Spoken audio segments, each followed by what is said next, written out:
Estimados estudiantes, sean bienvenidos al curso de genealogía, adscrito a la Escuela de Ciencias Sociales y Humanas, nivel de formación de pregrado, programa de filosofía. Curso de genealogía, estaremos trabajando el tema voluntad y poder, una mirada desde la genealogía. En este ejercicio de tutoría estaré dando algunos elementos sustanciales del tema con indicaciones para que ustedes desarrollen trabajo individual y colaborativo. El propósito de aprendizaje: comprender desde los textos filosóficos de Nietzsche y Foucault la genealogía existente entre la voluntad y el poder, que permita al estudiante de forma crítica y reflexiva abordar distintos problemas contemporáneos. Ideas centrales. La voluntad de poder en Nietzsche, vista como un ejercicio de construcción permanente, en la que los sujetos somos capaces de discurrir en el aquí y en el ahora. Descubrimos el dilema entre lo bueno y lo malo. Esta reflexión pasa por un impulso vital que en Schopenhauer equivale a la fuerza del amor. La voluntad del poder, entonces, es el impulso del amor existencial que nos lleva a tomar decisiones en la comprensión de la realidad.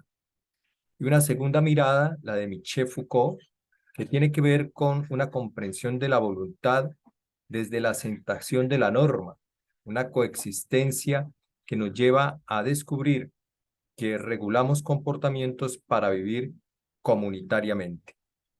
Los invito ahora a revisar el siguiente video, que nos dará un elemento común en torno a lo que estamos discutiendo. La voluntad de poder es una de las metáforas pertenecientes a la filosofía de Nietzsche, filósofo nacido en Alemania en la segunda mitad del siglo XIX. Para él, tanto la vida en sí como el hombre son voluntad de poder.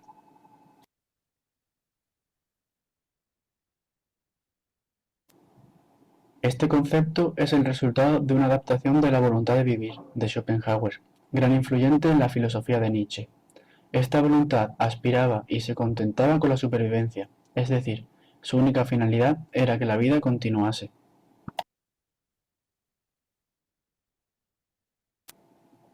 La voluntad de poder es una fuerza tomada como el motor de la vida.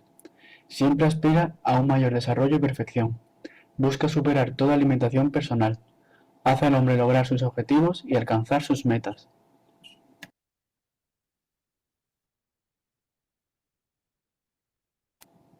A diferencia de Schopenhauer, Nietzsche asume la existencia del dolor y piensa que es necesario, pues la voluntad de poder también es vista como la lucha entre las fuerzas, una concepción del mundo más allá del bien y del mal. Esta voluntad, caracterizada por el positivismo de Nietzsche, promueve vivir el aquí y el ahora, de manera que si se tuviesen que volver a vivir todas y cada una de las experiencias ya vividas, es decir, repetir nuestra vida como un bucle infinito, se sea feliz haciéndolo. La voluntad de poder no consiste en un afán de apoderarse de nada ni de dominar a nadie mediante su subordinación, sino que es el impulso que conduce a encontrar una forma superior a todo lo que existe y afirmar la teoría del eterno retorno. Podemos observar entonces cómo la voluntad del poder nos lleva a un ejercicio pleno de dignificación y de valoración de nuestros comportamientos. Ahora vamos a mirar la aplicabilidad de esta voluntad del poder en la cotidianidad, en el desarrollo de nuestras posibilidades. Vamos a ejemplificarlo a través de un audio. Escuchemos. El mejor ejemplo para comprender la voluntad del poder es el que establecemos nosotros cuando tomamos decisiones que tienen que ver con nuestro proyecto de vida. Por ejemplo, Ustedes decidieron estudiar filosofía. Eso hace parte de su proyecto de vida, de su construcción. Desecharon otras posibilidades. Ese ejercicio de libertad es la voluntad del poder. Y en ese ejercicio de libertad, de la voluntad del poder, nosotros consolidamos y desarrollamos nuevas miradas de el horizonte existencial en este aquí, en este ahora. Y es ahí donde le damos sentido a la realidad. La voluntad del poder es la posibilidad de sentido existencial que damos los seres humanos a la vida. Y la genealogía nos permite esa comprensión de esas realidades, que permite la construcción de proyectos humanos que responden a las necesidades vitales. Como es un ejercicio de tutoría, les presento la actividad colaborativa. La actividad colaborativa se va a constituir por dos momentos. El primer momento es a partir de una pregunta que estará en el entorno de aprendizaje, en el foro de discusión. ¿Qué es la voluntad del poder? De forma individual, ustedes deben responder a esa pregunta con una frase no superior a 30 palabras. Cuando respondan a la pregunta en esa frase de 30 palabras de forma individual, entonces a nivel grupal discutirán cuál es la frase más significativa. La escogen y con esa frase van a construir una infografía. La infografía debe tener una imagen y esa imagen es la que va a resumir la frase que dieron como respuesta en la significancia. Para la evaluación vamos a tener en cuenta la herramienta Mobit. Voy a copiarla acá y me voy a permitir abrir la ventana para poder observar y explicarles en qué consiste. Es una historieta corta que tiene como posibilidades que ustedes empiecen a reflexionar en torno a dos dilemas. Aparecen dos autores o dos personajes. El primer personaje se llama Eduardo. Eduardo se plantea una pregunta: ¿cómo ser feliz? Pero la pregunta es antecedida por una reflexión. Cuando era joven, nunca me pregunté por cómo ser feliz. El segundo dilema es de una joven, que para este caso será Sofía. Sofía pregunta: ¿cómo será mi vejez? Pero esa pregunta que está expuesta ahí está planteada por una reflexión. Y yo, estando joven, no me pregunto por cómo será mi vejez. Parece ser que para Sofía ese no es un tema de actualidad y de reflexión. Pero viene la pregunta: ¿cómo será mi vejez? Hay dos posibles soluciones a las dos preguntas: ¿cómo ser feliz? Y la segunda pregunta: ¿cómo será mi vejez?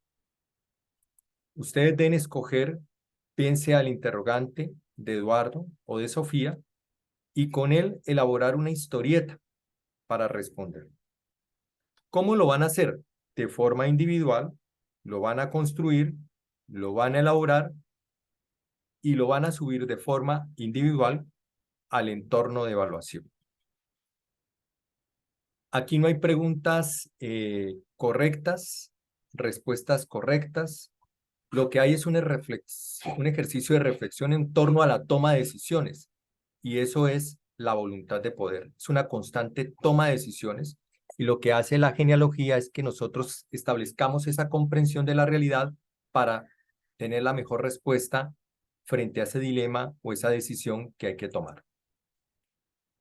Como conclusiones, presento tres elementos que les va a permitir entrar en la reflexión y acompañar su ejercicio crítico, reflexivo, que es tan importante para un estudiante de filosofía, porque la filosofía nos debe permitir llevar a un cuestionamiento permanente de la realidad espaciotemporal. La primera conclusión tiene que ver con la voluntad como una forma de expresión de la libertad que planifica al sujeto en la búsqueda de sentido.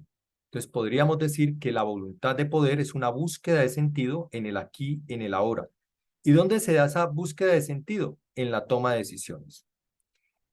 La segunda conclusión tiene que ver con el poder